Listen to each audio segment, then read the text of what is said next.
convolution of two functions plus noise. So what we want to see is, because we have constraints like positive density, which means what? Which means you cannot have negative density of matter. It's not physical, you cannot have this. So, but when you use Fourier, Fourier gives you negative values for the density. So it's not physical. Will machine learning help us in obtaining physical results? Here is the first try we did. All of this code, as I will show later, was done using Python. This is a plot that was done using asymptote. Not using asymptote. And so here you have, in red, the true density. In blue, you have the neural network reconstruction. ANN means artificial neural network. And in black dots, you have the Fourier reconstruction. This Fourier reconstruction was done manually because I know the density, so I tried to fiddle with the Fourier parameters until I obtained something that was the closest to reality. But these oscillations is the best that Fourier can give you. So the advantages of ANN is that they are easy to parallelize. I will show you how we parallelize the code, and we do all this using Python and some specialized libraries that work with Python and CUDA, because we use NVIDIA cards. And the good thing with the ANNs is that once an artificial neural network is trained, it's very fast to compute the solution. You just do some matrix computations. Matrix, typically matrix times vector, so it's very straightforward. Now, this is again the equation, and these are examples that we give. These are artificial examples. In imaging, we call these phantoms. So we build phantoms using shapes that we know correspond to the real shape. Now, these shapes were built are called quasi-splines. They're not really splines because you do not have the continuity conditions on different parts of the curve. So they're called quasi-splines.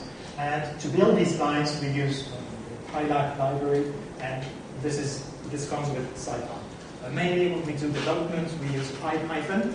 We just hack and explore everything we can, and when we really understand what is happening, we then move to literal programming. I will show you how we use literal programming. So what's a neural network basically? So a neural network here is the propagation of the signal. So the input would be the EPR spectrum, what nature gives you. Here are the computational neurons, and here is the output neuron. So we use a particular network that was proposed by David McKay, who works at Cambridge, which means, we have input is the spectrum, and you would expect here to have the density. So why do we have only one neuron? Because the network actually builds the density point on point. So this is why you have a single neuron here. So these are called hidden neurons. These are the computational neurons. So this is the first neural network we used that gave the result I showed you earlier. It was very nice, very good. But we wanted to improve on that because the phantoms we used at the time were very simple phantoms, and we'd like the new network to work on complex phantoms like the quasi-splines. So if you now write down the equations for a neural network, it's not written in many places, but basically a neural network is a machine that computes matrices times vectors. So this is very important because if you use a neural network with a few neurons, then you don't care if it's a matrix vector computation. You can do any kind of loops, anything will work because you have so few neurons that the computation goes very fast. But it's not possible to do this anymore when you have millions, when you have large data sets you want to go through. So you want to optimize. And the first thing you think about to optimize is parallelization. And the first thing you have to do when you want to parallelize the code is to first look, is it possible to write this as a matrix vector computation? Where are the matrices? Where are the vectors? Maybe where are the tensors? The tensor is a more than two-dimensional matrix. So this is the basic function of a neural network. So this is what we need to do the parameterization. Matrix computation and the mapping. And the mapping, of course, is very easy to parallelize because the mapping is independent of all the elements. It's independent. So what we use now for deconvolution is a particular kind of neural network called a reservoir network. It belongs to the paradigm of reservoir computing. So you have an input here, which is what nature gives you, and the output, which is a single point in the density. And here you have the shadow for the other data points. What we use, in fact, is a reservoir with an architecture called Fly-Eye architecture. So if you look, I will show you a picture of a Fly-Eye afterwards. So if you now move from the artistic view of the brain and the reservoir to the schematic, what you're going to use to make the code, then you see here that you have a sparse, random directed graph, which has to have special properties, and these properties are studied using a Python library called NetworkX. And then using this library, we characterize the graph, the directed graph that we build, and we make sure that it has the right properties. So here you have the input neurons. Here you have the matrix that, in fact, codes the input to the brain. So reservoir is based on a great idea. It's a recent paradigm developed in 2006. And what you do in this paradigm is that you have this random network that imitates the brain, random connections, sparse. And here you have the output neurons. And contrary to the previous networks I showed you, you only change those weights during learning. You never touch those weights here. The weights here are given. They never change. What you change is this. So once you have this network, what you need is to write down what you do with reservoir using matrix vector computation. As I told you earlier, if you're able to write what you do using matrices and vectors, then you can do anything. So let's try to write down what the problem is and how it can be written in matrix vector, and then we map this inside the reservoir. So back again to the equation, what you do is you do a discretization of the integral. So as I said in the talk, I expect you know what it means to discretize an integral. You basically discretize. This discretization I write here is a simple collocation discretization. And you then arrive to a matrix equation. And here what you want to do is to inverse this equation here. And what you want to do is inverse C.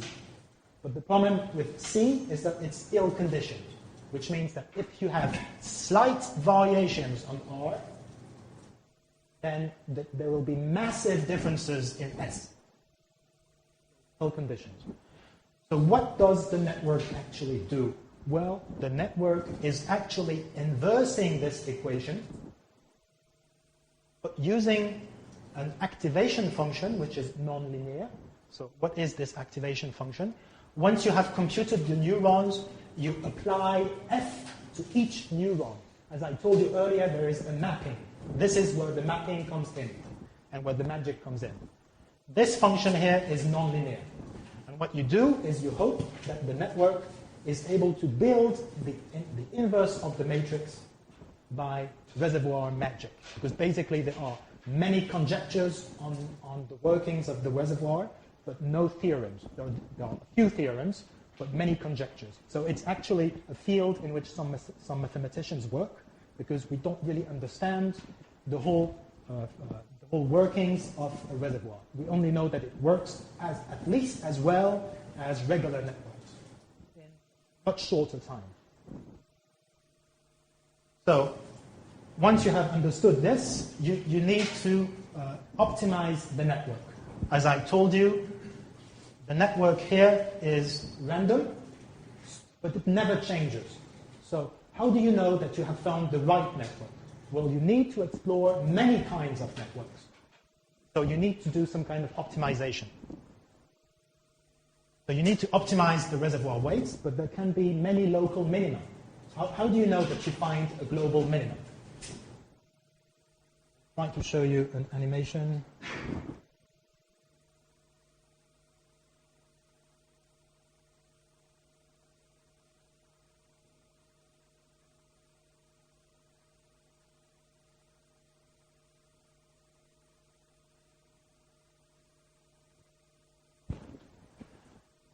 So, here is a small animation.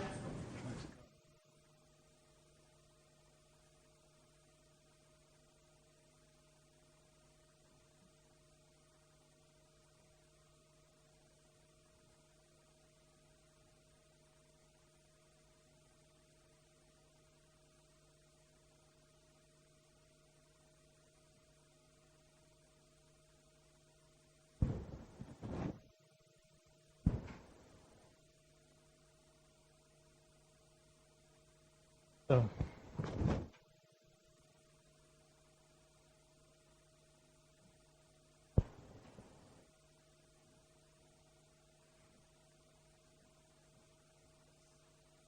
okay, so what's happening here? You have a function here.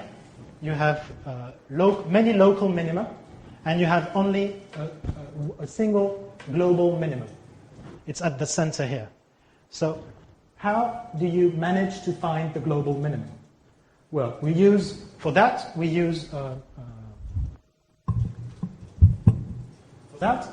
a technique called swarm optimization coupled to a genetic algorithm. So here you have a swarm here that evolves in time, and each of these particles goes to a new place by genetic variation, and we minimize locally, and we find the local minimum. Then we compare what the different particles have obtained as minimum. If a particle is better than another one, it calls the other one, like in a swarm. And using this, you see that in the end, you have a very fast convergence to the global minimum, even though you start from very far away. So this is another function that is used for testing global minimizers. It's called the Fox-Hole function, because it's very flat, and you only have a few holes. And the real minimum is here. See that I start with a very few particles, and none of the particles is in the global minimum. But then, thanks to this swarm optimization, I find the global minimum. So here is another example, but in this example, you will see that the particles do not converge to the global minimum. See? Of course, the algorithm can fail. It's not fail-safe. So what you want to do is to make sure that you generate many minimizers, many global minimizers, and you hope that among all the many minimizers, one of them will find the true global minimum. Okay? Right. I like to watch these movies because, you can see the swarm converging. It works like magic, and the algorithm behind is very simple. This code was written using IPython, using the PyLab library, and it runs very fast. One day, I learned about the algorithm. At the end of the day, I had these pictures, and I was happy, and I knew that I was on my way to finding the global minimum. So here is another big function. You have many local minima, many maxima, and you try to find the real minimum, which is here. So sometimes the convergence can be very slow, so you need a long time. You need many iterations. So this is why you have to parallelize the code. Otherwise, it's no hope. So you have to understand one thing, is that many techniques that were developed a long time ago could not be applied a long time ago because there was no computational resource to make the algorithm work. But now we do have the computational resources to make special algorithms, heuristic algorithms, work.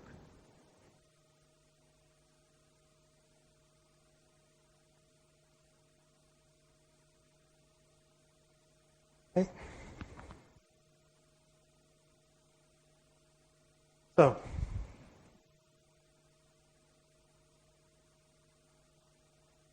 you need to find a global minimum.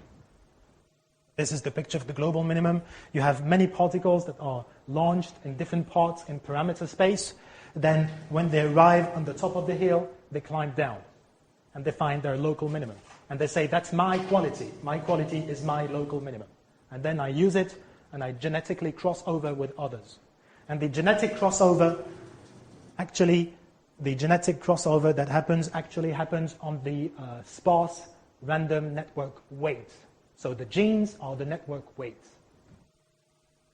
So the three main algorithms we use are the reservoir computing with a fly-eye architecture. Then we use the particle swarm optimization, and then a genetic crossover to make the swarm move. How does the swarm move, and how does it mix up? How does it genetically mix up? Of course, these algorithms can only work if you parallelize them, and the workhorse today for parallelization are GPUs. Then, in the end, after this, I will show you the software and the hardware architecture we use. In the end, once you have many candidates, how do you choose among all the candidates? So we use a particular technique that imitates what Watson does to Watson beat human participants in a game called Jeopardy. Jeopardy is a game that is based on things like what's the size of Italy, okay, that's easy for a computer, and other questions which are based on wordplay, on ambiguous meanings. So, and at that game, Watson just beat the crap out of the best humans that ever played at Jeopardy. So what Watson does is that it has many algorithms, all the algorithms select a candidate answer, and then if one answer has a probability higher than 50% of being true, then Watson buzz. If it's lower than 50%, it doesn't buzz. So we actually developed something similar. In the end, we have many candidates. For all the iFly architecture, we have candidates that claim they have the right answer. Then we have what we call a possibility estimate. It's not a probability. Has nothing, I mean, it has to do with probability, but it's called the theory of possibilities. It's not the theory of probability. And so we use the theory of possibilities to build the matrix. And in this matrix, we select the one that has a possibility higher than 0.5. And to do that, we have a very large matrix. It's very large, and we want to find the lowest in all the lines. And for that, we use the argmin function, which is called the parallel row reduction. Because you have this big matrix, and you want to find the minimum on all the lines, so you want to reduce the matrix to a single column. This is called argmin, and you have a very good row reduction functions that work on the CUDA library, are linked to Python. So it's very easy to test. Okay, so this is the fly eye here. So you see an eye here, which is made of many cells called, each cell is called an ommatidium. And all of these cells are here. Each of these cells specializes in the reconstruction of a single point in the density. Of course, all of these are computed in parallel. When you want to parallelize, you have to be obsessed with matrices and vectors. You just only think about this. Where are the matrices? Where are the vectors? Where are the mappings? Where are the reductions? If you find these, it's good. And for that, we use the library called PyCUDA, Python CUDA. It's a wrapping around the CUDA library. Very easy. You have to think that I'm not a professional programmer, so I want something that works easily. And PyCUDA is just fantastic because you can test all of these IDs in a few days. Otherwise, I remember when I first looked at GPUs a long time ago, you had to look at the assembly code for GPUs and stuff like that. It was just horrible. And for me, I couldn't work on that. It's not possible for me. So then when this came out with the corresponding cards, GPU cards, it was just fantastic. So here is just a fast summary of what we do and all the algorithms. And in each step here that you see, everything we do, Python intervenes. Python libraries, and sometimes in very small places you have little codes written in C, but the code written in C is in fact wrapped inside PyCUDA.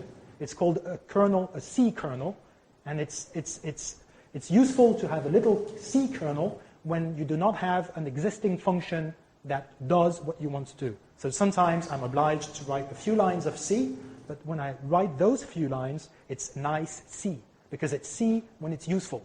It's not C when you have to do things which are, everywhere, which frightens me. So it's just C when you have loops, simple things, good things for people like me who are not expert programmers. So this is general algorithm. So now, literate programming. All of this, if you look at this big algorithm, it's very big for a single brain. So in HPU4Science, there's a little core team where about 5 people working on it, with a few people working on the general framework for hardware and stuff like that, but we only have 3 people programming. So these people have to have everything in the brain. And to hold everything like this in one single brain, it's not easy. So we have to help ourselves with a programming paradigm called literate programming. This I discovered with Donald Knuth, who is a very famous programmer with So Donald Knuth wrote about literate programming. The main thing is the programmer strives for a program that is comprehensible because its concepts have been introduced in an order that is best for human understanding. So what does it mean? What does it mean? It's good. It's very good for scientific applications, because when you do scientific investigations, you start where you can. It's a very stupid sentence, but that's what you actually do. So you start with the first idea that comes to you, and that's how literate programming works. You start to write the code as it comes to you. Oh, I have to do this, and then maybe I have to import some library. Let's import it now, and then you just do it as you like. So what does it look like? This is a code without literate programming. It's 3 lines. It's a kernel. It's a C kernel. Just to do some simple vector addition. Very simple, very straightforward. So what you have to remember is that when you use a GPU, the very nice thing is that all the cores in the GPU do the same thing, except that their index changes. They have an address, which is here, thread idx.x, that changes. So it's very simple. When you do vector addition, I will be the column position, and that will be mapped to the core number. So it's very easy once you understand that. So how do you write this in literate programming? Okay, this is simple. For people who know basic maths, okay, this is simple. But just for the sake of the argument, how do you program this in literate programming? Because this is easy, but once it's written, you just forget about it. You're not very proud of this. It's very easy. Let's get proud of what we do, and let's do something that we can show to the other people and say, "Ooh, that looks good." So these 2 pages correspond to the literate program that is equivalent to those 3 lines. But okay, I have added lots of stuff in it, and it's very nice. So what it does here is that I'm explaining the code to someone who is not even an undergrad, who comes from high school. He doesn't have, good memories of how vectors work. So I just explain to him what a vector is, basically. And then I explain a vector addition here, very simply. And then I say, so if you want to add those vectors, let's write the vectors as ui plus vi. This is where the code comes in. There is no import, no function, argument, declaration, nothing. You just write the code when it's useful for the presentation. Then you continue and you say, oh, but did I define I? What's I? Oh, I is the position in the vector. It corresponds to the thread IDX. Let's go in the documentation. Oh, yes, thread IDX. So this is the definition for the thread. And then, it's C, so I have to declare the function, declare the arguments, declare a type. Let's do it now. Because this is not as funny as what we did before, but we can do it now. So we just split the code, went in an order that fit the presentation. Once you do this, you obtain the final code that I showed you earlier. And for that, to obtain this code, you use a program called NoWeb, which is an adaptation of the program written by Knuth called the Web. And that program is called NoWeb, and inside you have two sub-functions called NoTangle and NoWeave. NoTangle builds the code, and NoWeave builds the documentation. That's the code built by NoTangle, and that's the documentation built by NoWeave. So literate programming, just to go a little further in the argument, is here to help you reduce the complexity. When I read the archives, there's a very nice archives with the handwritten notes of Dijkstra on the web. It's very nice to read all of this. Sometimes it's funny. He's a very, very tough guy. He's not very nice always, but it's very interesting to read, and he has a very nice handwriting.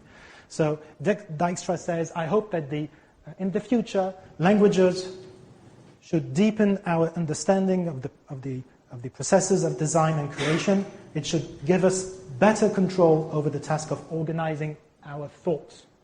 It should help us because programs are big, should reduce complexity. And apart from literate programming, we also use a programming paradigm called reproducible computational research. It was proposed by many people, including David Donohoe, who is a big guy in signal analysis. And David Donohoe said that, a traditional scientific publication is incapable of finding and rooting out errors in scientific computation. Reproducible computational research in which the full computational environment that produces a result is published along with the article. So you see, you publish an article, you publish the figures, and you have the code for the figures, you have the data, and you have the code that did the analysis of the data. All of this comes online, so anyone can check what happened. So now let's go to the software.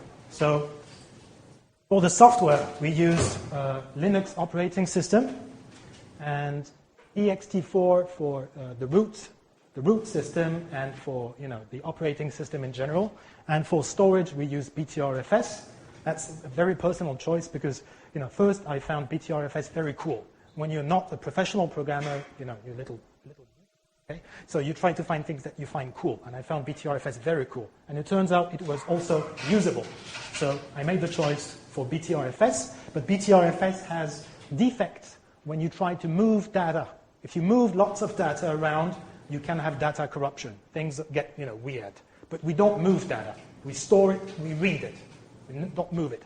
So BTRFS in this kind of usage we have is very nice. You just do RAID 0 very fast in a single line, and it has a very Git feeling. And because we use Git for versioning, it looks a bit like this, and I really like the feeling of using BTRFS. For development, we use editor. It happens we use Vim, but you could use Emacs also. Python for the language. PyCuda for the main Python library to work on GPUs. We use scikit, and we use the library we discovered recently called CUV, a very powerful library. It's based on C++ templates, very nice. We also use C for the little kernels, and we use Cython. Cython is magic. I will show you a little example of Cython, Cython is coupled with Sage. Very nice, beautiful. And for the literate programming, we use NoWeb, which has two sub-functions called NoTangle and NoWeave. For the data analysis, we use Scientific Python, IPython, Sage, which is just marvelous. We are replacing Mathematica with Sage. It's very nice, and it has LaTeX built in. Very nice. And we use MayaVI for 3D imaging display. We use Asymptote for many schematics. And we use Google Docs for collaboration. It's a fantastic tool, Google Docs. Just amazing. You can work simultaneously on the document. It's just marvelous. The only defect it has is that it doesn't work so well with LaTeX. So, you have to have those PNG, images that you plug in, or sometimes you just write, have time to do anything better. But it's really nice. So if Google could work on the LaTeX, on a very nice LaTeX, it has a little LaTeX if you write some documents, but it doesn't look right. So, how does Cython work? Here is a very simple example based on a Monte Carlo integration. Monte Carlo integration, if you don't know about it, just read it on Wikipedia. It's just beautiful, breathtaking, very simple. Developed by Neumann and Ullmann among his friends. It's just beautiful. So here is a one-liner for a little Monte Carlo integrator, very simple. And here is the Python equivalent, using loops. So what you do when you use Cython is that, first of all, you hack a little line, because it's always nice to have a single liner, okay? Then you write a loop, because that's how the world is, it uses loops. And then, once you have the loop, you just Cythonize the code. Cythonize, I call Cythonize, is just typing. You type the variables. Here, if you look at the differences, you have a cdef to define f. So cdef means that the function is only available to the C. It's not exposed to Python. You will not be able to use f in the Python environment, but it's faster. And then you define the Cython function, which is just a typed version of the Python function.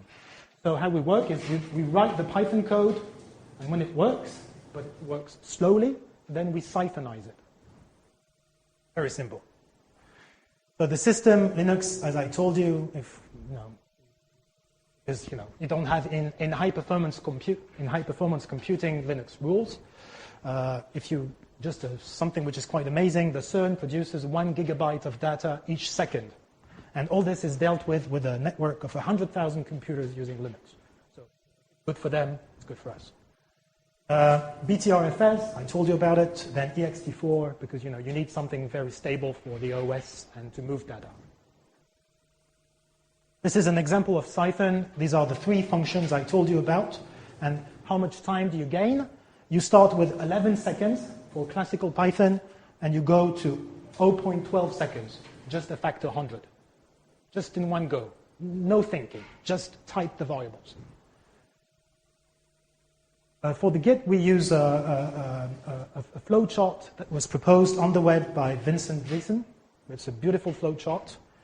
We have different branches. It works nicely. Very nice. I really advise you to look at his page. It's all described. Very nice. Beautiful. So we have a repo. It's not centralized, but it is centralized. You read on his page what he means by this. So now to the hardware. So we do everything from the algorithms to choosing the software to coding to building the cluster and everything. So what do we use for the cluster? So here's the little cluster we have.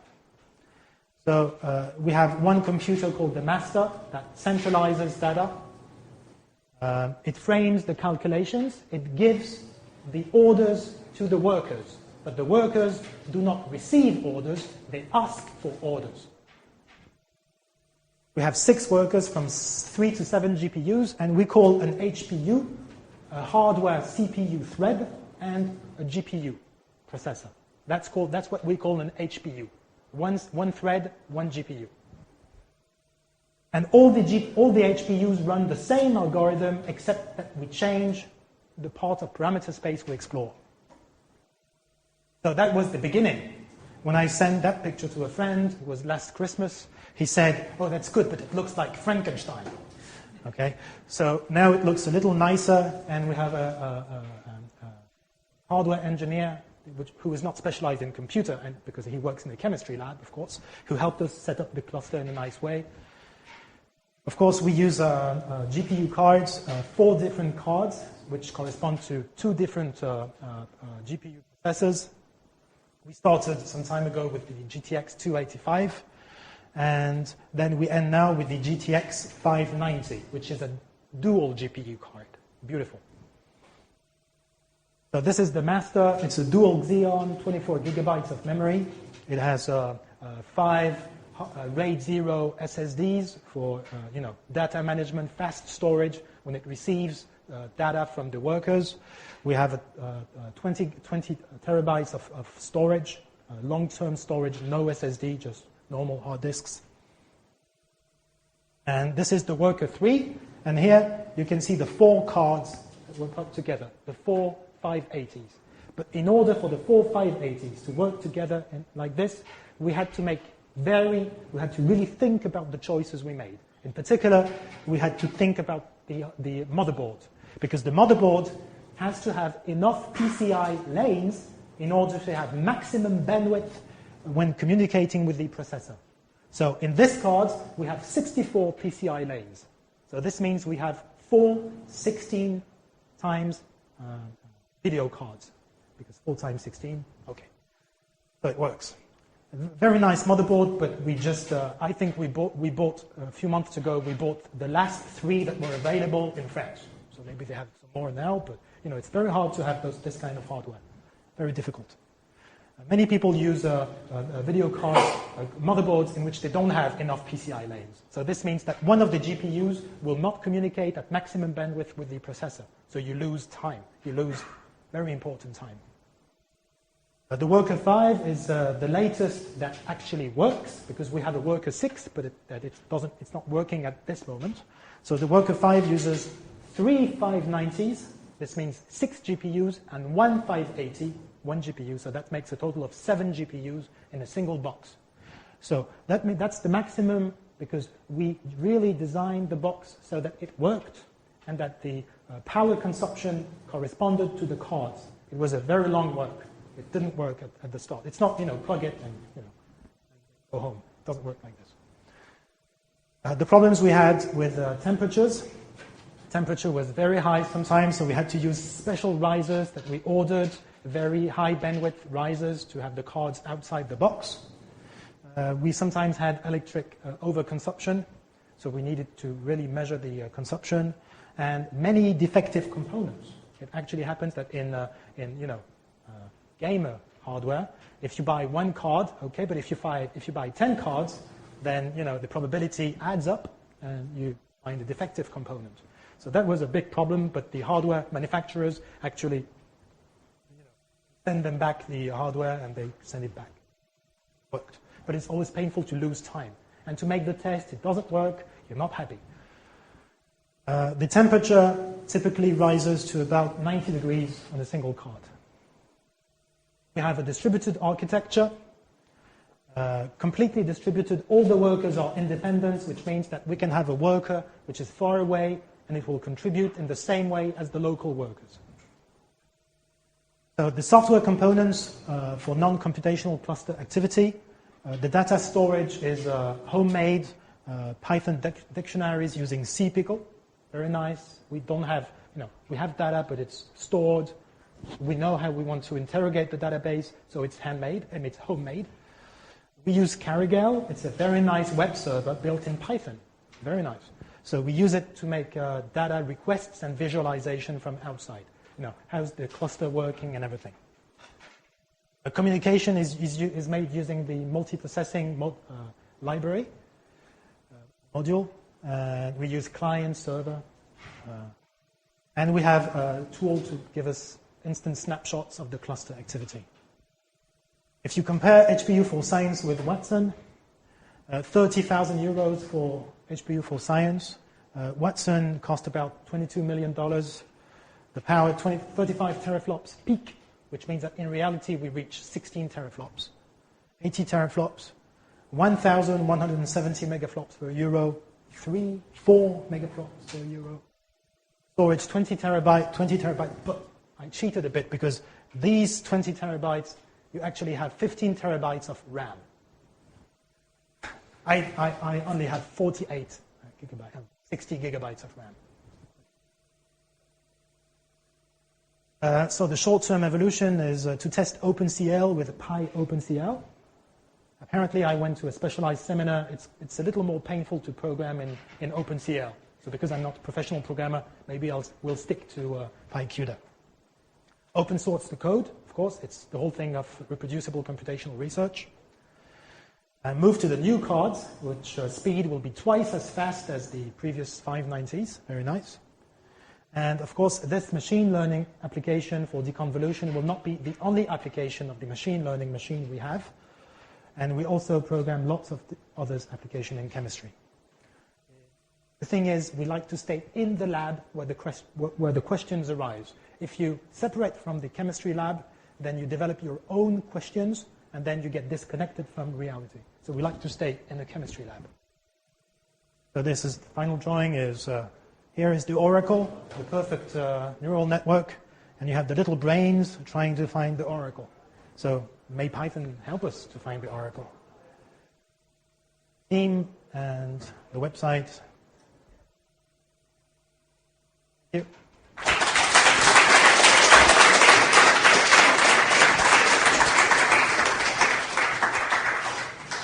Are there any questions?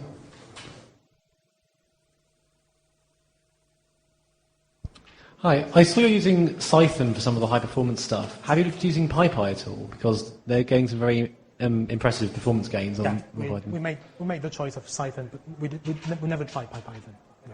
We could. We didn't try. Anybody else? Okay. Thank you, Jan. Yep.